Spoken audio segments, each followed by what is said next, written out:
So, ito na yung sagot para meron ka pa ring internet kahit brownout. Power station. So, ang binili namin ay Avidos na UPS power supply. Kasi ito yung maraming magandang feedback dito sa TikTok. And kinagandahan nito, so pag nawala ng kuryente, kusa siyang mag-on para hindi kayo mawala ng internet. 'Di ba? Para pwede pa rin nating i-bash yung Meralco, charot. Kahit wala tayo, para pwede pa rin tayo mag-post and updated ka pa rin sa mga nangyayari sa paligid. So, ganito yung itsura niya. Isasaksak mo lang to sa router pag nawalan ng kuryente, kung saan na lang siya magpa-power on. And maganda rin to kasi nga, puro kami work from home dito sa bahay. So, hindi kami pwede talaga mawalan ng internet.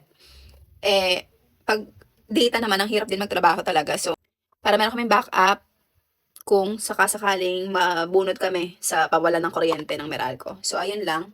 And, by the way, pwede pala to sa CCTV. And then, pwede rin siya sa access control and then fingerprint scanner. And kinagandahan nito, may overcharging and over-discharging protection siya. And then, high conversion rate. And then, sabi dito, electric leakage protection din. So, hindi mag-short circuit ang iyong wifi. So, ayun. Andito ang, lalagay ko yung link dyan sa yellow basket if you, kung gusto niya rin. Ayun lang, bye!